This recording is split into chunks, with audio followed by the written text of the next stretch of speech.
criativa. Aqui com o ex-prefeito de Amargosa, Valmir Sampaio, do PT, também acompanhando essa ordem de serviço de implantação do sistema de abastecimento de água de Cortamão, do distrito de Cortamão. É bom acompanhar esse processo para a população que tanto precisa, que esse distrito que é o maior de Amargosa, né? Não, Cortamão é o maior distrito de Amargosa e essa questão da água é uma água histórica, né? Já passou por algumas etapas, alguns serviços e eu acho que é importante, né? Uma obra de R$500 mil, né? Eu acho que agora definitivamente resolve o problema da água de Cortamão. Eu comentei aqui com alguns moradores essa perspectiva de juntar o pessoal, fazer uma comissão do distrito com representantes da saúde, da educação, né, da estrutura. Está vendo, você entrevistou o Nel aqui, que é um menino que conhecia o sistema como um todo, participar da obra desde o início, porque fica conhecendo como uma obra que é da cá e não vai pagar nada à comunidade, quem é que tem que se apoderar dessa obra? É a comunidade. Ela vai ser dona, ela vai ter que acompanhar a questão do tratamento da água, como é que está chegando, como é que o sistema vai para os problemas que possam acontecer, porque essa obra vai ser entregue à prefeitura. Eu digo assim, prefeito passa, né? Ninguém é prefeito, está prefeito. E aí eu acho que a comunidade assumir isso, eu acho que é de muita importância. Valmir, já foi prefeito de Amargosa há 8 anos, por que durou tanto tempo para que esse sistema de abastecimento chegasse exatamente em 2015? Na verdade, assim, esse sistema passou por várias etapas, né? A gente fez, esse prefeito Iraci Silva fez um trabalho, né, há alguns anos atrás, a gente deu manutenção, mas é isso que eu estou dizendo, a população vai crescendo, o problema é o que eu digo, a comunidade às vezes não se apoderou dessa questão do sistema de água, ele vai ficando com o tempo deteriorando. E aí, como os últimos 3 anos abandonaram literalmente, pararam de dar manutenção, aí consequentemente dá no que dá, e aí eu acho que vem um sistema novo, né, que atenda casas novas que tem em Cortamão, como toda a população de Amargosa tem crescido, e aí eu acho que atende isso, por isso que eu falo da preocupação da comunidade em saber como é que ela vai funcionar, para que dure mais, pelo menos uns 10, 15 anos, o sistema de água. Para candidaturas para a eleição em 2016? Todo mundo sabe a minha posição, eu tenho um candidato, o PT tem candidato, né?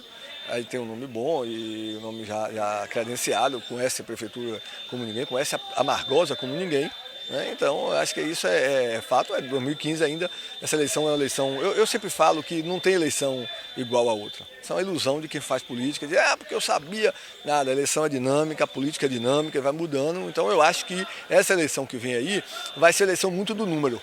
Não vai mais se falar porque a gente passa por uma crise ética no Brasil, então vai ser do número. Quem foi que fez, quem é que tem plano de governo eficiente, quem sabe mostrar o plano de governo, quem conhece a sua cidade. Então isso eu tenho feito, inclusive eu tenho estudado por conta do trabalho que eu faço de consultoria, eu tenho estudado bastante sobre a questão econômica do território do Vale de Jiquiriçá. Então, já fiz palestra em Ubaíra, fiz palestra em Jiquiriçá, fiz palestra em Itatim. Então eu tenho os números e tal, e eu digo sempre, tem algumas coisas que é assustador, que a gente precisa socializar com a sociedade como um todo, para as pessoas saberem o número. Só para você ter uma ideia aqui, para as pessoas poderem dimensionar, em 2014, todos os comerciantes de Amargosa pagaram 5.170.000 de ICMS.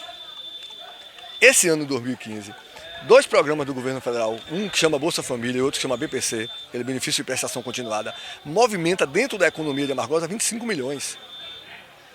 Então, esses municípios estão dependendo dos programas federais. E aí, às vezes, as pessoas falam contra, e às vezes eu vejo até comerciantes falando contra, sem ter essa dimensão. E aí, a gente podia falar aqui de São Miguel, tem os dados de São Miguel, tem os dados do território do Vale todo.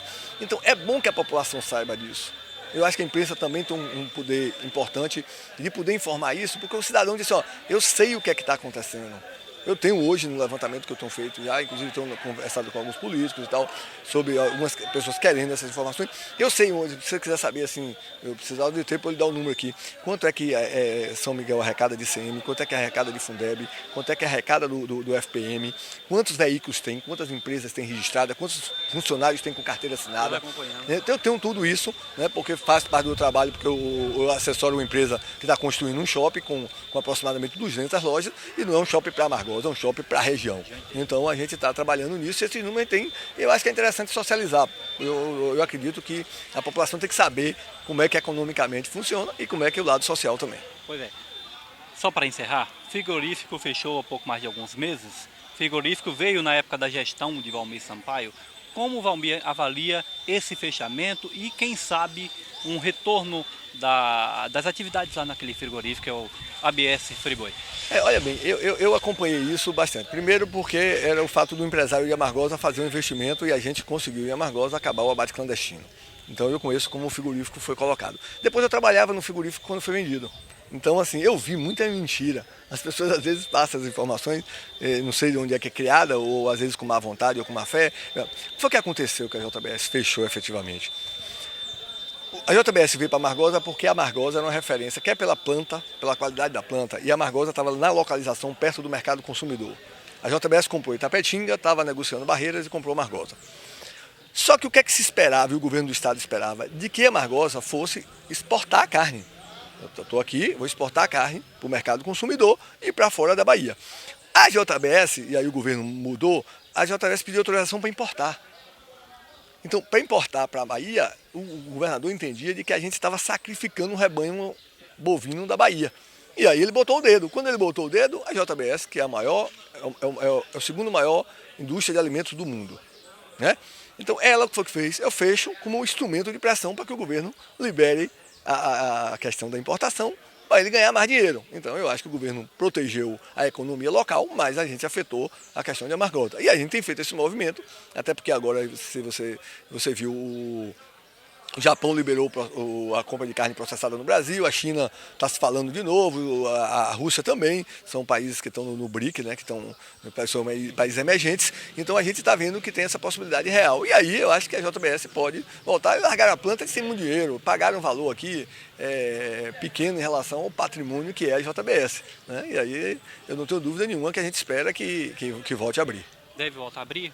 Eu acredito que sim, porque se ele não tiver aquela planta, que é uma planta que é uma planta com localização na Bahia excelente. A gente está perto de Feira de Santana, que é a segunda maior cidade da Bahia, e perto de Salvador, que é a primeira cidade da Bahia. Então a gente está perto do mercado consumidor. Então, estrategicamente, é interessante. Agora, duas BRs importantes, 116 e 101, né? Também. A Amargosa, se você pegar, talvez a melhor distância entre um e outro. Então, por isso que eles escolheram. E a qualidade da planta. Porque isso é interessante que as pessoas saibam, né? A planta, inclusive, assim, eles no projeto deles, e na reforma, eles chegaram eu estava lá na negociação com o pessoal, eles chegaram a abdicar da fábrica de hambúrguer que o ex-proprietário queria fazer em troca de uma desossadeira, porque eles tinham um processo de trazer o boi, desossar e vender a carne para fora. Só que nesse processo de importação e exportação, o Estado botou o dedo, eles aí estão fazendo pressão, mas eu acho que se não fizer isso, não duvido muito, dá um tempo alguém vem e vai comprar. Vai comprar a planta porque a gente tem um recôncavo, a gente só tem Santo Antônio saturado, e quando a gente vem para o lado de cá do Vale de Jiquiriçá, e aí o território do Vale de... Só para você ter ideia, o território do Vale de Jiquiriçá tem 323 mil pessoas. Nos 20 municípios do território do Vale de Jiquiriçá. Então é uma quantidade significativa de pessoas, então não tenho dúvida que demora e volta a abrir. Obrigado e boa sorte. Um abraço a vocês da Criativa.